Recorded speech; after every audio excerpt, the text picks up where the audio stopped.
Welcome to the Black Knight Nation podcast. I'm your host, Al Interdonato. The Black Knight Nation podcast is sponsored by Higher Echelon. Higher Echelon is a world-class consulting firm that trains employees in sports psychology secrets that drastically improve work performance. Higher Echelon was founded by Dr. Joe Ross, who is retired Army. He was an Army fullback, and he was also an Army assistant coach.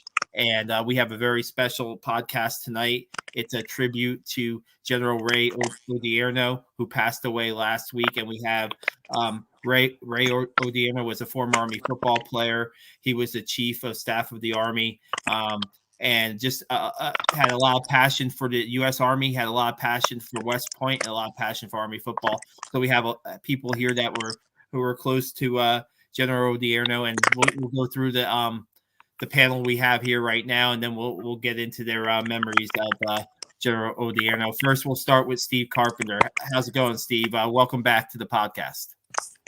Thanks for having me, Sal. I always enjoy this. Your show's great, and I really appreciate your support of West Point athletics, and in this case, supporting a good tribute to General Odierno. So General Odierno, I'm wearing the red team shirt. He was the 1st Cavalry Division Artillery Commander. I didn't know him then, but I'm in the 1st Cavalry Division now, so I thought I'd wear the shirt. He was my division commander when I deployed for the first time as a battery commander out of 25th Infantry. When he commanded the 4th Infantry Division, our unit fell under him. Didn't really know him then there. I also just knew him as just a very stoic officer with presence. But I had the benefit of working for him during his last year and a half in the Army when he's the Chief of Staff of the Army as a special assistant, and really got to know him well and understand that stoic, extremely large man that had incredible presence was also a great family person. And a phenomenal role model for really everybody he's ever encountered. Greg, tell us how you your connection to General Odierno. Sure, be glad to. Ray and I became friends when we were 12 years old, and there are sort of 3 kinds of friends: acquaintances, friends, and dear friends. And Ray was the dearest of all friends. We were teammates starting at 13 years old. Baseball, football, and basketball initially. He was a pitcher and I was a catcher. So that relationship is kind of interesting. We were both recruited to play football at West Point together out of the same high school. We made our decision to go to West Point together. We also made a little pact that we just weren't going to go try it on. If we went, they were going to have to kick us out. And as it turned out, that was not just true for West Point, that was true for the Army, for our time in the Army. As luck would have it, we married sisters. So our kids are cousins. And it's hard to describe the relationship that we had other than that of the dearest of friends. We didn't talk much Army. We talked Army athletics a lot, but we talked family and Army athletics, those sorts of topics. We sort of left our professional world, if you will, behind and focused for a lifetime on the personal world. So I knew him intimately. I know his family intimately. And I would venture to say that's how he knew me and my family. So that's my connection to Ray. Pat, can you tell us a little bit about your connection to General Odierno? Sure. Thanks for hosting, Sal. Good to see everybody. So, your Army career, there's so much over it that is kind of fucking timing and by fate. And kind of as luck would have it, he and I were actually at Fort Sill together in 1990, but I got there a little bit early because I left my assignment and both left Germany.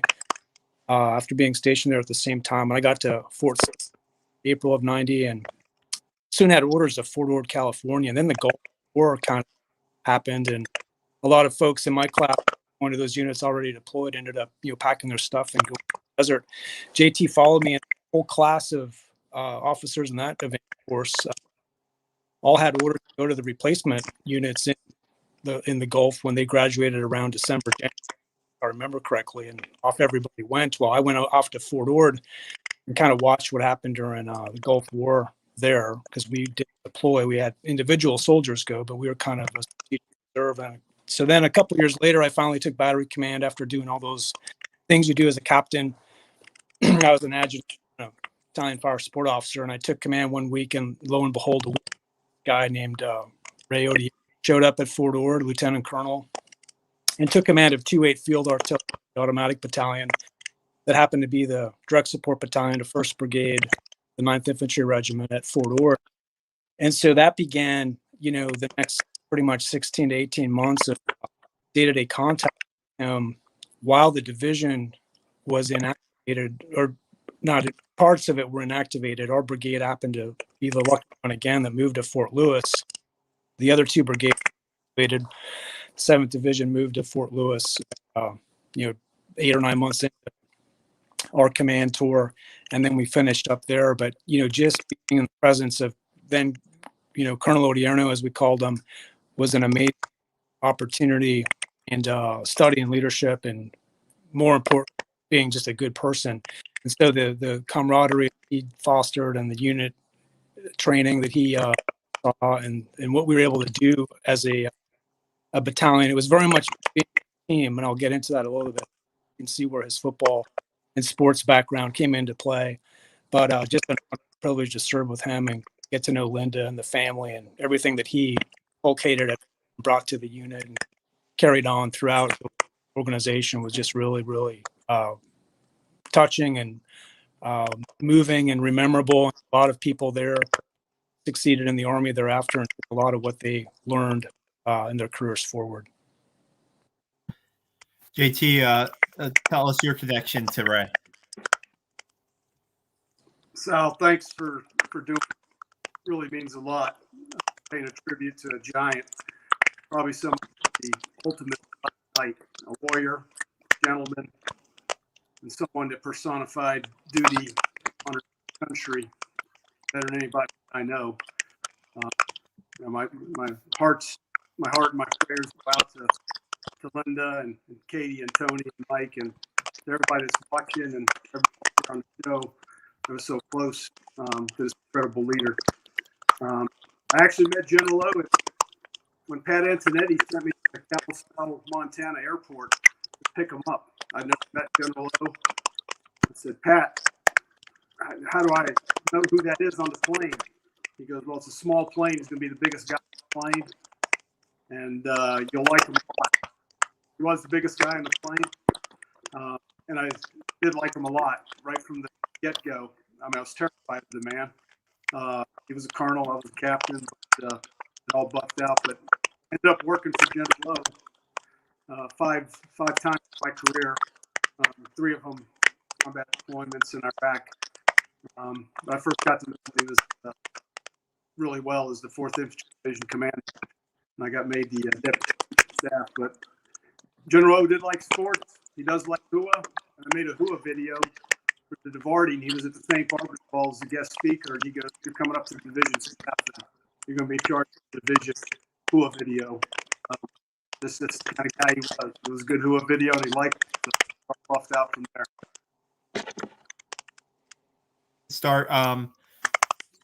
Maybe we could start with Greg, and he could tell us a little bit about General Odierno's time as a West Point cadet and a West Point athlete. I'm not sure a lot of people know about his athletic. At least I didn't. I had to research it about what he did as an athlete and as a cadet at West Point.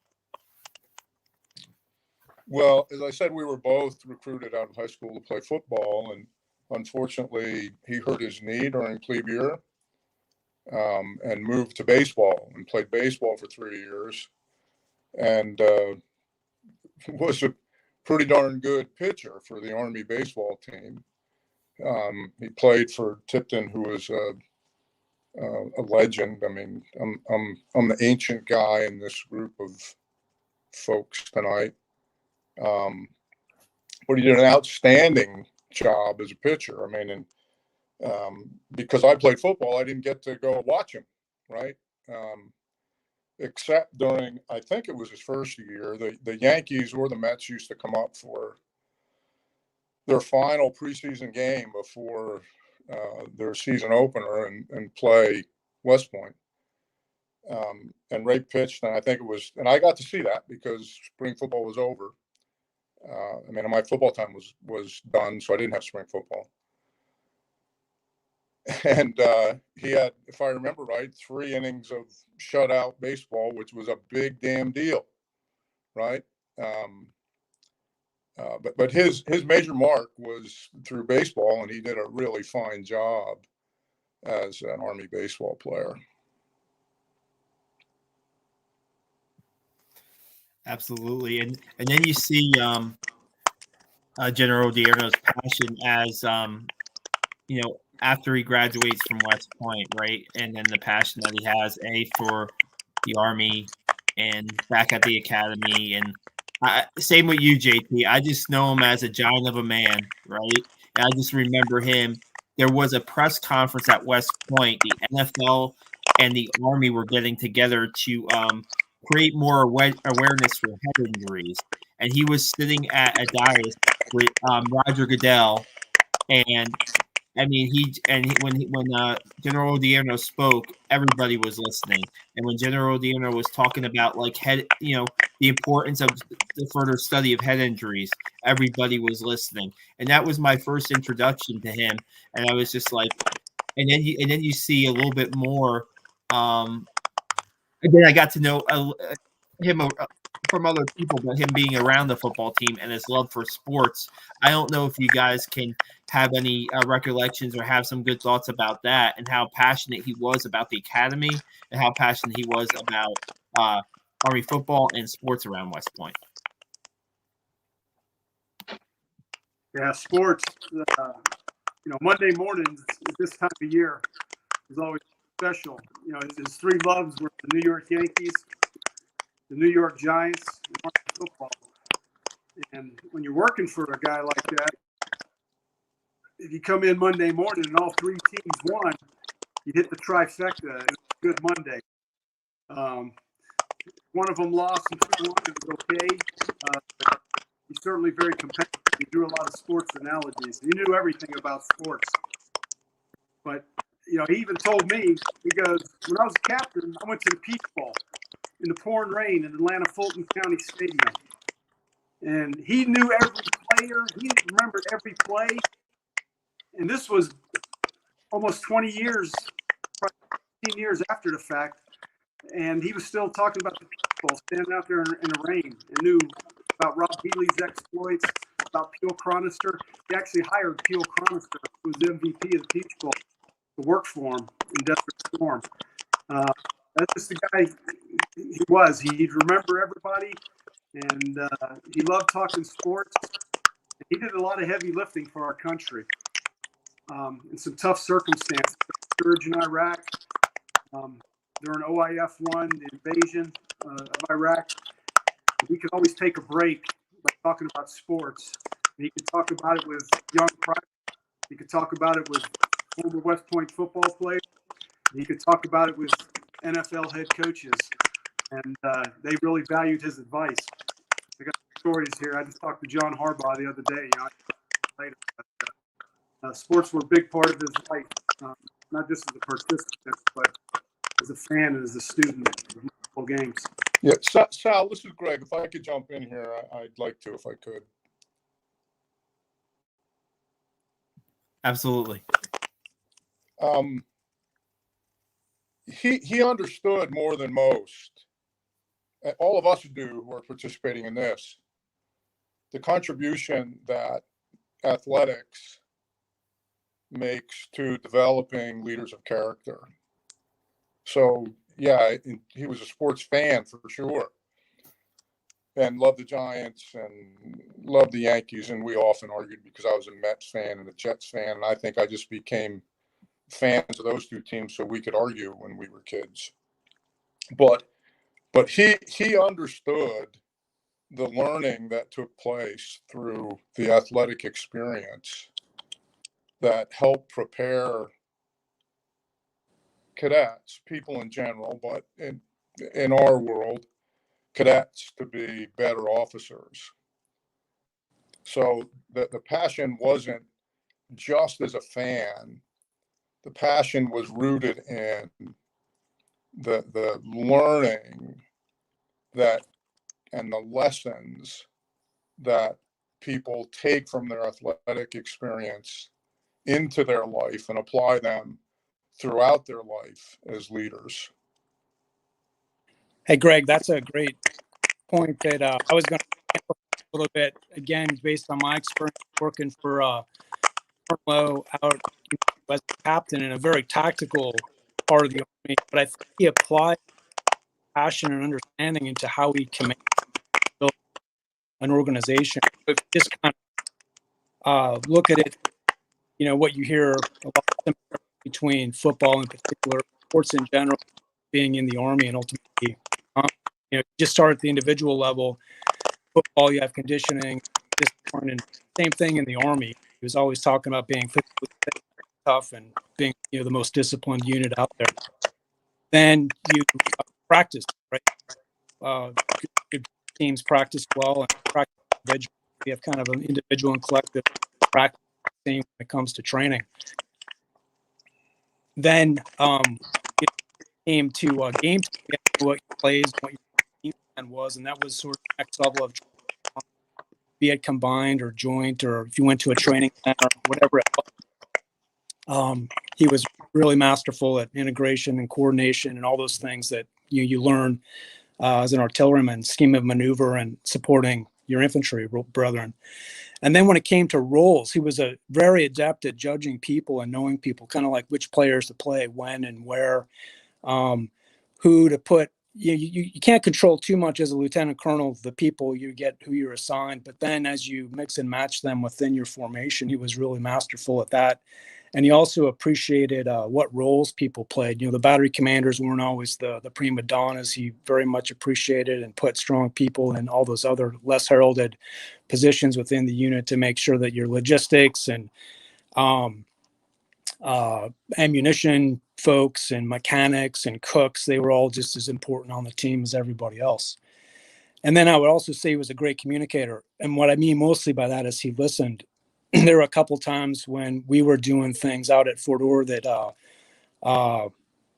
one story is we had a brigade live fires at a place called Fort Hunter Liggett in California, where we never shot artillery. And we were kind of like, hey, sir, it'd be great if we could be there to support our infantry brethren, but we've never shot artillery there. And he goes, that's a great idea. And he kind of turned to his staff and said, figure out how to do that. And lo and behold, we did it. The first time ever we live fired at this place called Fort Hunter Liggett, where we built the impact areas and did it all safely. And it was a big success. And then the last thing I would say is team building. He was a great team builder and building esprit de corps and camaraderie, just like a good coach would. And, gracious in victory. But we did a whole bunch of fun things in that unit, from payday golf, where we always had a great golf team that represented the unit on payday at Fort Ord, which was a great place to golf with the weather and everything. We had a great PT. We always commemorated on Army Navy. When you are on the West Coast, the game then was about at noon or 1 o'clock start. So that's really early out on the in Monterey or Fort Lewis. And then that was always the first week of December in our day. And that was the same day as St. Barbara's Day ball typically. So we always just have a big event around that. It was a ton of fun. And then on Super Bowl Sunday, he started this tradition where the lieutenants and the colonel played the captains and the majors. And he had a funny rule where only the field grade officers could play quarterbacks. That kind of hurt the captain team a little bit because our majors weren't quite as good as he was. But just a great organization to be in. And you could see how that sports ethos, like you were saying, Greg, you took a lot from, but it was really about preparing that unit if it ever had to go and fight somewhere. And we were Fortunately, we didn't have to be called upon to do that, but seeing how he succeeded later on, he applied a lot of those same principles at a much higher and greater responsibility level. Steve, what do you think you learned from General Odierno when you worked under him? Well, just to jump on the team piece, I thought General Odierno, even toward, I was with him his last 18 months. He firmly understood that, the Army is the ultimate team sport. I think we would all agree with that. And on top of that, it's also the ultimate performance business. And, at the end of the day, folks that are involved in athletics, you think about 11 guys in a huddle, you think about a baseball team and the strategy they have going into competition, hockey team, soccer, it doesn't matter. Understanding what your role is within that team, understanding what the group strategy is, and then applying your leadership traits to it. I just think coming in from jump, it just produces a great product. Particularly, he loved West Point. We've talked about that. Every leadership award that was out there, he would call the superintendent directly if we weren't submitting multiple nominations for academy athletes, just because not only are they phenomenal athletes, they're phenomenal leaders and great at academics. But just to take it on a different spin, what I learned, probably the greatest thing that I learned was Gerald Odierno's ability to liberate people to do the right thing in terms of family events. We all know he coined the phrase, the strength of our nation is the Army, the strength of the Army is our soldiers, strength of our soldiers is our families. That's what makes us Army strong. But he lived it. He was a phenomenal role model for us. I remember when my son was in the NICU, I spent 10 days with him in the NICU, and I was going to go on a trip with General Odierno. And I think the only time I thought he looked at me when he was really disappointed is when I came in to brief him on the trip on a Friday. We were going to leave that Saturday. And he's like, "Is Vincent out of the NICU?" And I was like, "Oh, no, sir, but Caitlin's with him." He says, "Why are you here?" And I said, "Well, sir, we're leaving for, JLBM tomorrow, Joint Base Lewis McChord." And he said, "Your place of duty is with Vincent until he leaves the NICU." And then I think I might have tried to say something, and he simply repeated himself and said, "Steve, your place is with Vincent until he leaves the NICU." And I packed up my stuff and I got out of there. But I honestly, that's the one time I thought, like, he looked at me and he was disappointed. And I think it was a great reminder that sometimes as leaders, we need to liberate people to do the right things on anniversaries and birthdays. And even though it hurts sometimes, especially with some of your studs, to allow them to not be at work, to not be present in the workplace, but to be with their family at the right time. I think that's why we as leaders have to be really deliberate. And I remember that because I always tried to be good about those things when I was the boss. But I probably wasn't so good at it when it applied to me. But now, to be honest with you, if a man with 37, 38 years of service, the senior ranking military official in the United States Army, and to see how he treats his wife, Linda, and his kids, Tony, Katie, and Mike, it was just impressive to see. And I'll also expand that. I think the way he looked at his soldiers, it was very, very paternal during the time that I was with him. And again, he was one of the oldest guys out there, but again, an enormous presence, right? Very stoic, but one of the kindest souls that I probably ever met. And years from now, whether I'm doing this Army business or I'm doing something else, I hope I can deliver that type of leadership to people. No doubt. I think that when Coach Monken was asked about General Odierno earlier this week, I think he said it pretty best. He said that the legacy that he has will live on, right, for much.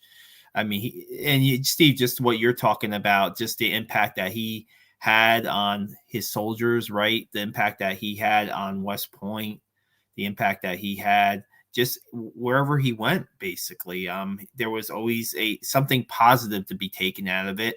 And that's from the stories I've heard. The response on social media after General's passing, just on LinkedIn, was incredible. I mean, just everybody had a story, right? And everybody had a story about General Odierno, and everybody's story was an in-depth story, and it was about what it boiled down to was about the type of person he was and about the relationships that he built, right? The relationships that he built. And when you're in the guys, you certainly can speak on this more than I can. When you're in the Army, those relationships become so important. And where his position was, there was a lot of relationships that he built and had to be made through his position. So maybe you guys can comment on that.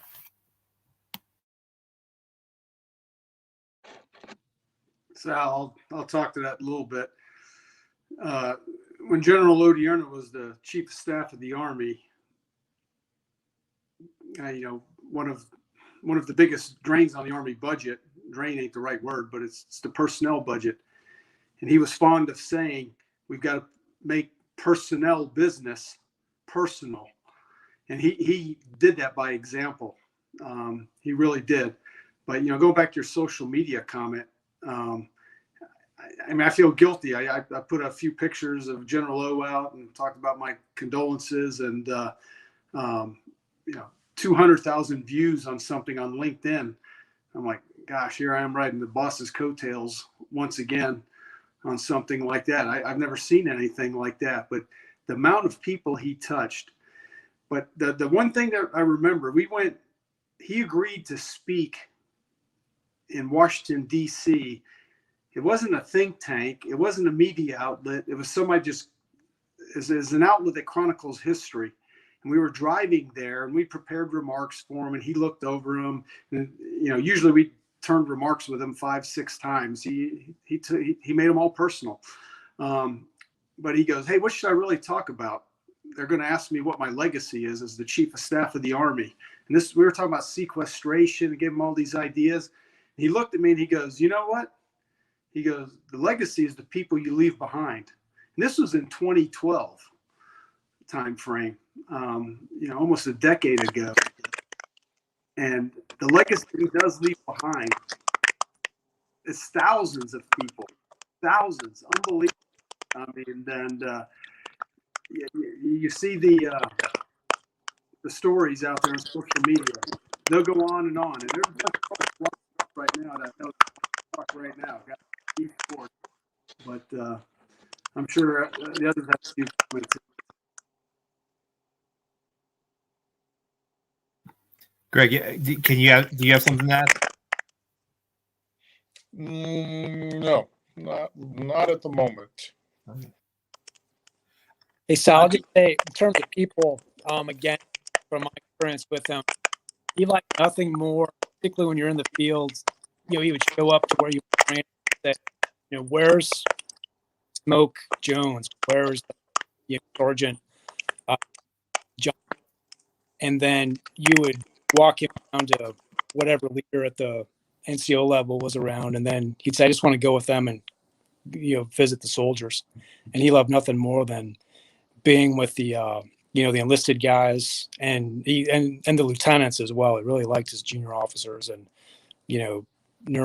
really cherished training them. But we had a couple of family readiness group meetings or events that we would, talking back about family that Steve mentioned, that he would always show up, after hours, long days, or we were kind of, taking the early afternoon off to get the event set up or whatever it was. And he was always present and there wherever he could be, but really cherished being with soldiers, back to JT's point. If I could bring this to Army football a little bit, I guess when I saw him at West Point, and we're going to add somebody here 1 second. I'm going to add Greg Gadsden to our stream here. Greg, thanks for joining us. We really appreciate it.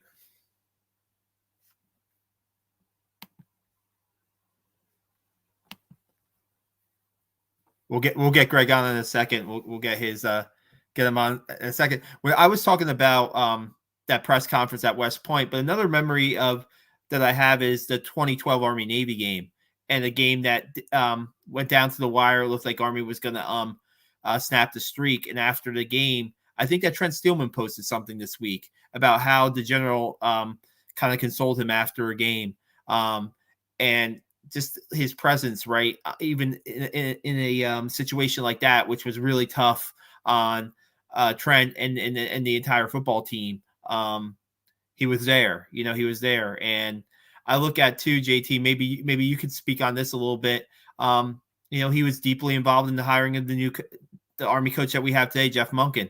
And I remember having a podcast with Bob Caslin, and he was saying, hey, we had to fly Jeff into the Pentagon to meet with General Odierno before it became official, and kind of was the sign off on it. And just talking like we heard this week with Coach Monken's comments on how he considered General Odierno a friend, and that's how close the relationship got between, a football coach and a guy who's for the most part calling shots in the Army. I don't know, JT, if you can provide some insight on that. Yeah, Sal, I will. And I saw Trent Steelman's comments. I mean, he bared his soul on the field that day, crying in front of, hundreds of thousands, and General O wrapped his arms around him, and Trent Steelman's very, very thankful of that. But, going on the Coach Monken hiring, there were those for my generation that played, loved Jim Young, loved Bob Sutton, and we had somebody that we wanted to be the head coach. But General Caslin put together a search committee, nominated somebody, recommended him to the Chief of Staff of the Army, and my aide at about 2:00 in the morning said, "Sir, you have a phone call from the Chief of Staff of the Army." You're thinking, "My God, what is this? Are you about to get fired?" And it was General O. I knew it was General O, but General O said, "Hey, I know you played football. I knew you and a lot of your buddies wanted somebody to be hired.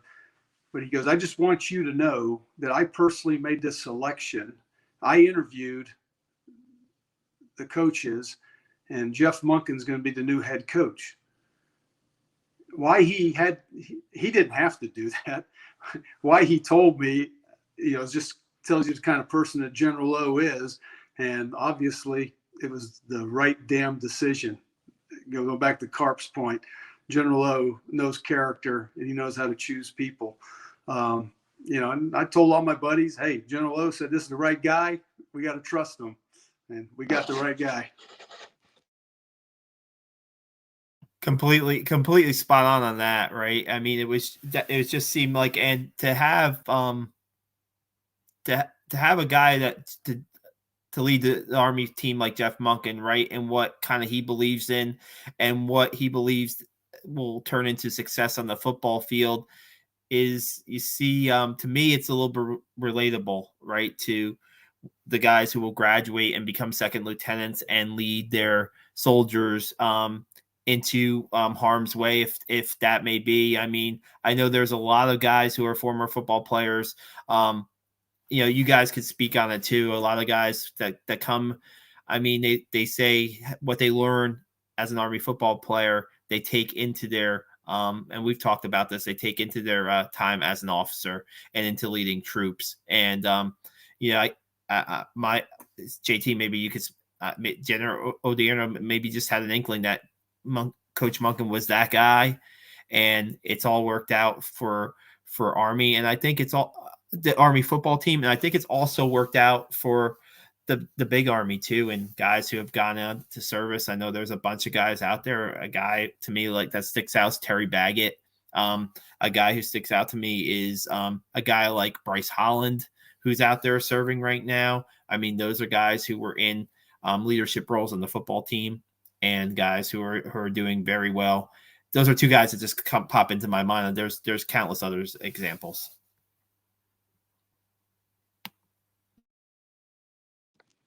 I'm sure Carp's got something to say about this. The story I want to tell is Ali Villanueva, great offensive lineman in the NFL. In 2011, one of my classmates and said, "Hey, JT, I got this guy 6'10" guy who played wide receiver at Army living at my house. I'm feeding him every night. He's on the Eagles practice squad, and he's about to run out of his leave dates, and he has to go back into the Army. But the Eagles really like him, and they think he has potential to be a good NFL football player." And I said, "Why are you calling me, Kevin?" He goes, "Well, you work for General Odierno. General Odierno used to play football. He will understand this." And this guy needs to be given a chance. But tomorrow he has to report back to his unit, and he can't be in an NFL. I just happened to have an opportunity with the chief of staff of the Army that evening, about 2 or 3 minutes downtime. And I told him the story of Ali Villanueva eating Kevin Kimsey out of house and home. And I don't know what General Odierno did that night. He said, "Thanks for letting me know." Kevin sends me a note back the next day. He goes, "Hey, thanks, man." And next thing you know, Ali Villanueva's, he probably doesn't even know this story, but that's how that happened. And that's General O reaching down and taking care of people and doing what's right. So you mentioned Terry Baggett. So he was the guy that General Odierno was thinking of when he called the superintendent of West Point and got on him about not submitting any nominations. I think General Thompson was the comm at the time, and sure as heck, he ended up being an academic All-America. I know that General Odierno, honestly, during the he actually was an honorary member of the board that did the selections that year. Because my dad was a football coach and I played football, of course, I was his action officer for that one to review all the packets, which is great because it's like reading Sports Illustrated for 48 hours straight at work. But he didn't press Terry Baggett, but at the end of the day, folks on the committee, it was like, oh, this guy goes to West Point and he's doing all these things, all this, the extracurricular, the football, the leadership, the outside of West Point activities in the community, and then to have a phenomenal grade point average in a challenging track, obviously, says a lot. So I think since then, there've been so many West Point winners, but it just all the academies really, he advocates on the behalf of people and he sacrifices of himself to provide for the needs of others. And in our business, we call that love. And he's definitely one of the leaders out there that has loved more than most.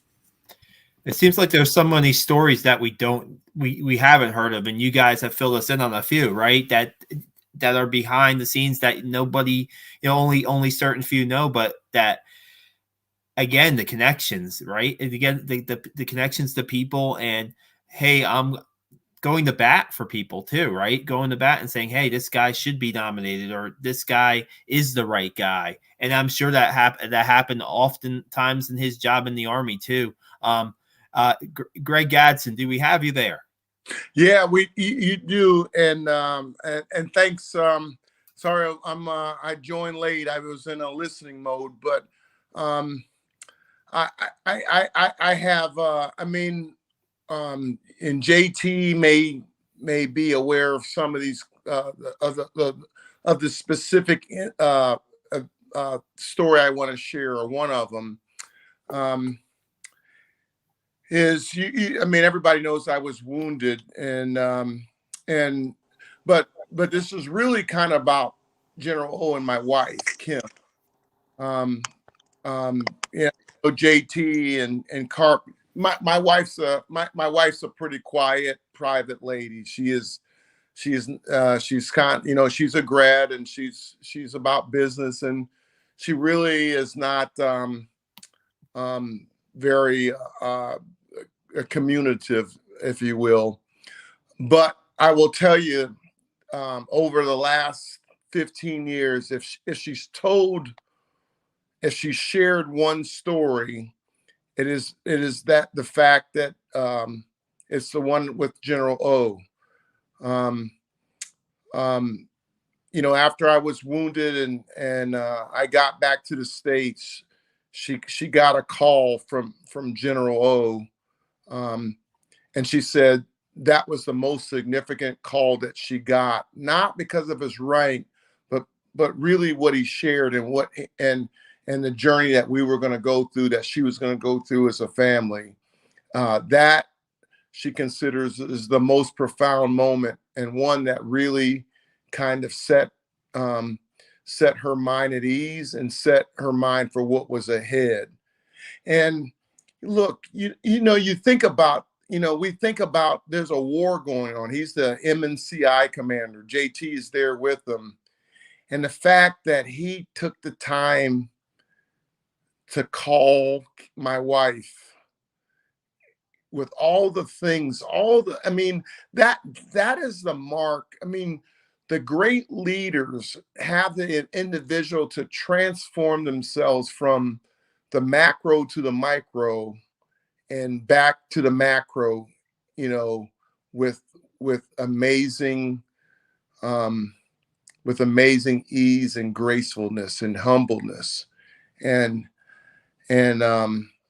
you know, this is not a moment that I'm talking about an interaction with me. I'm talking about how he interacted with Kim and my family, and she to this day says that was the most significant communication that she got, as you know, as our family had to adjust.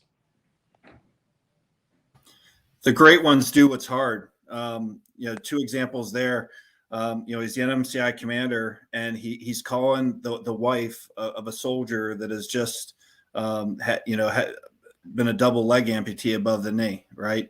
And then we mentioned Trent Steelman, right? There are a lot of places to go in the stadium after a hard loss when your team's driving down and everybody in the stadium thinks you're going to win. But he walked out to the quarterback that ended up fumbling the football at the end of the game after, you know, leading the Army team on an incredible drive and gave him a hug. You know, the good leaders go to the units that have a death in combat. They go to the memorials.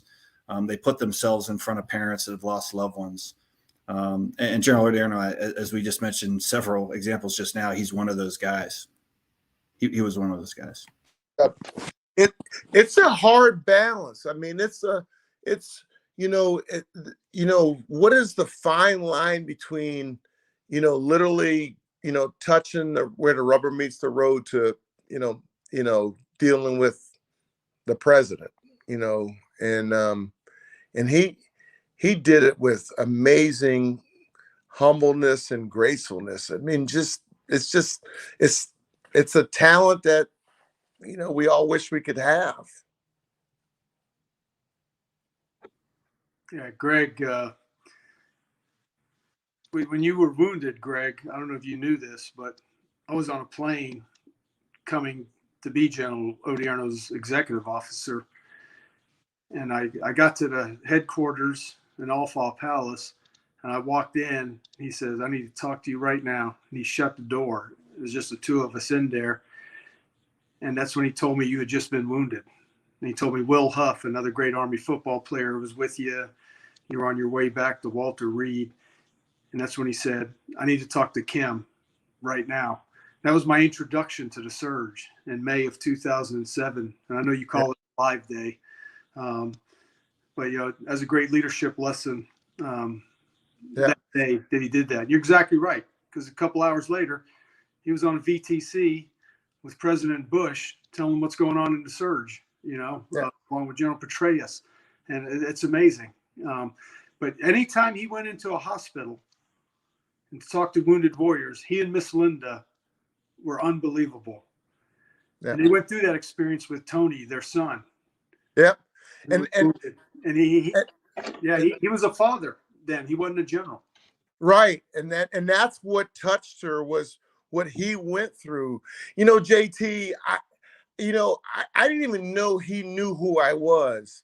But, you know, one of the stories I shared about the surge, and I got there in February, was we got, you know, all the battalion commanders, we got briefed by General Phil, General Odierno, and General Petraeus. And I will tell you this, the only time in my life, in my military career, where I heard common words all the way up, not variations, but essentially the exact same message, was during the surge. Everybody was on the same sheet of music. I mean, you all may have seen that before, but everybody spoke the same words, the same intent. And I think a lot of it was because it was so dynamic. But anyway, I didn't know he knew who I was. I mean, not beyond that I was a battalion commander. And so when JT told me that, I was just like, wow. So Yeah, just you guys have talked about this and what we've been talking about. Just when you're at a position that General Odierno was at, no matter where he was in his military career,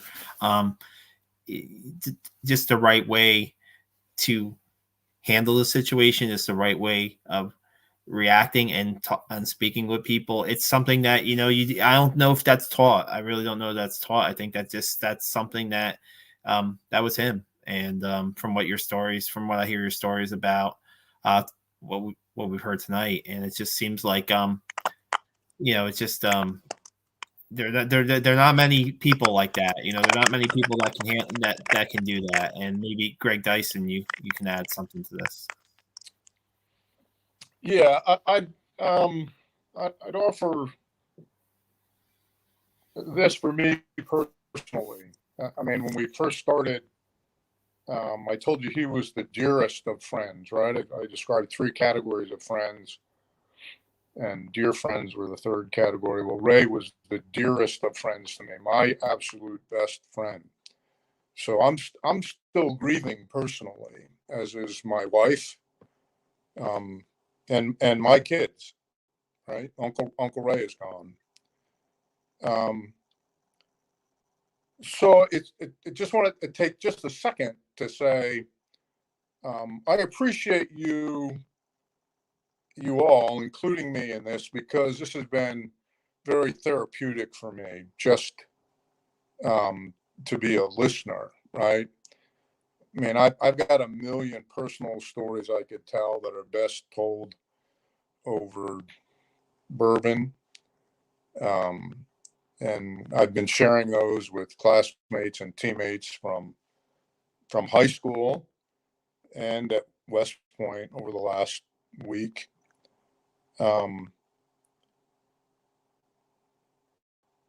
this is I appreciate the opportunity for you to help me heal, just to allow me to be a listener as much as an occasional person to participate, because I lost, right, way too soon, my dearest of all friends.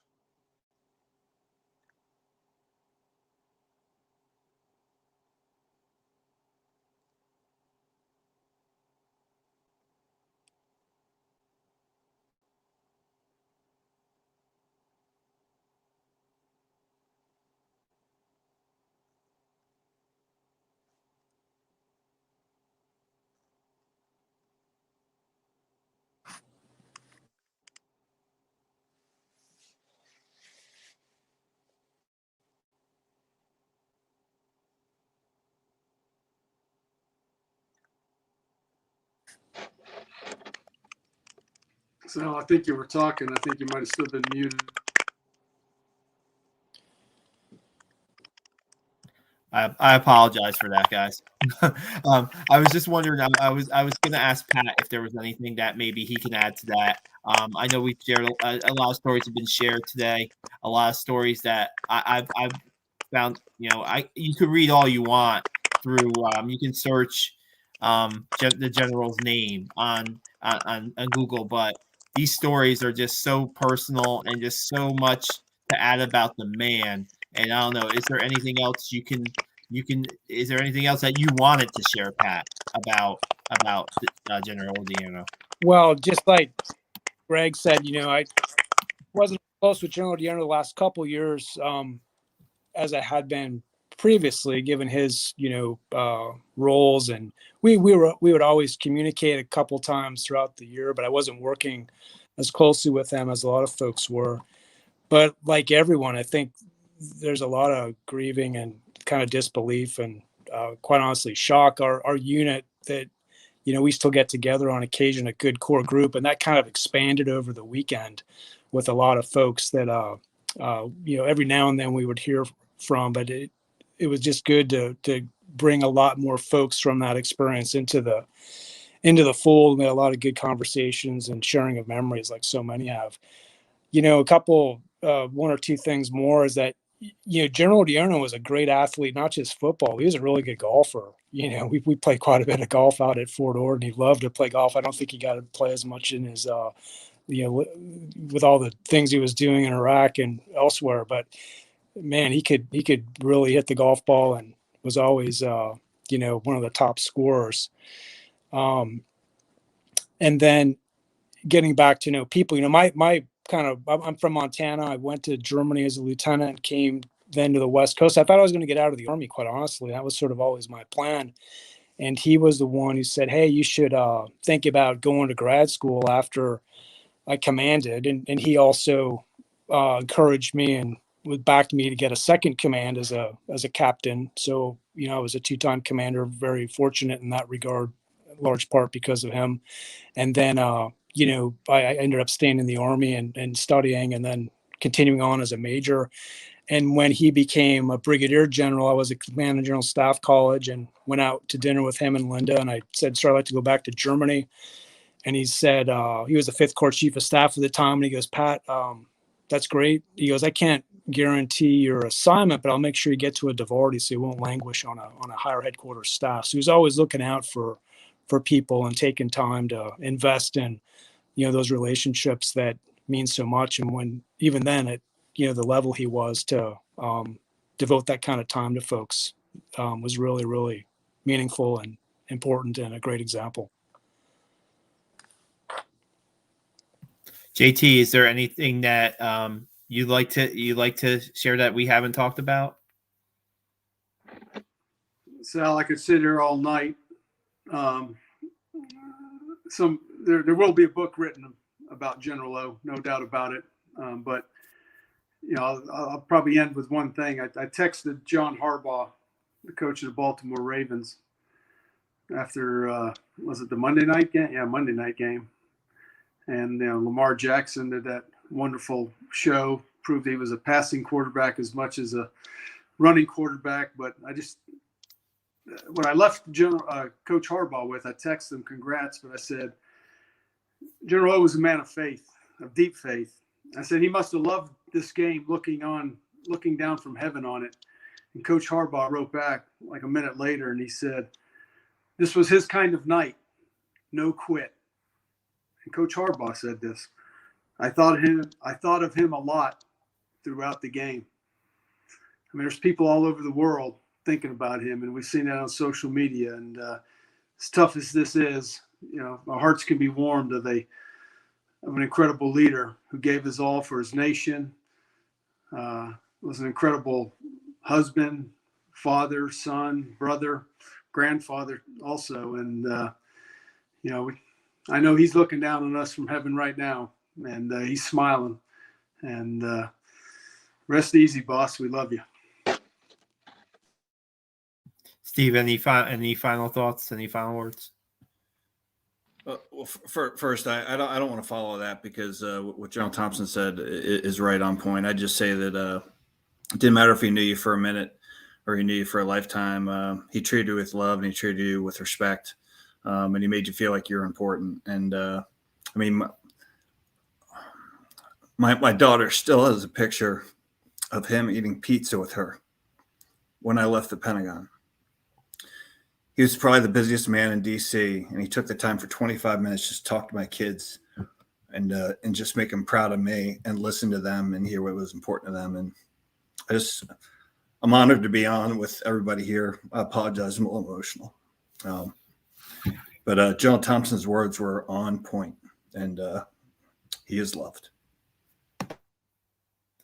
Greg Gadsden, any final thoughts about? Yeah, amen to what JT said, General Thompson, sir. You hit the nail on the head.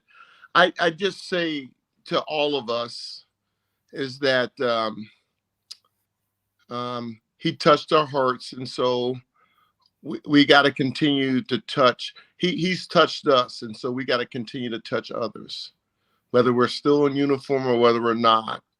That's our obligation, and that's how he lives. And that's how he continues to live, by all those and through all those he touched.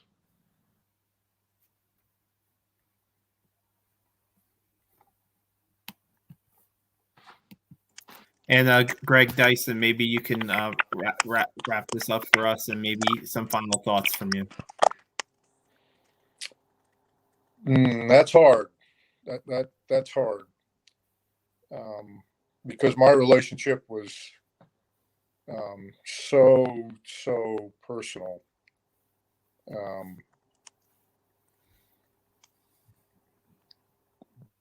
My final correspondence to him was about teammates, right? And we've spoken to that in many different ways. And it was, we were teammates as kids and ultimately through life, and then eventually through all eternity. And it was how lucky was I to have engaged in that kind of a teammate relationship. Now that was one example, if you will, he and I as teammates and how meaningful that was. But as you all have shared, that's who he was, right? It was not about him. It never was about him. And being a true teammate, it is never about you. It is about others. So if there's kind of one thing we can take, and one thing I've known literally for a lifetime,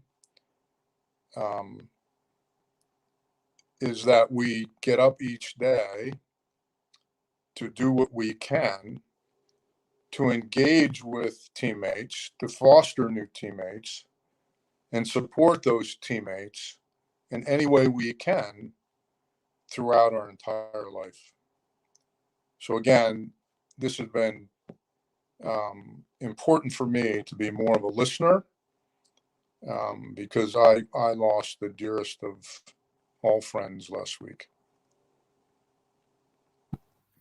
Well said, and so sorry for your loss. And I really appreciate everybody coming on tonight to talk about General Odierno and remembering just a great man. And like JT said, there's going to be books probably written about General O. And just to be on a group chat with labeled Team O this week has been just to be able to connect with you, with everybody on this podcast, has been an honor for me. And guys, I really appreciate you coming on tonight to tell us a little bit more about, like people have said, is the legacy will live on with General Ray Odierno. Appreciate it, guys.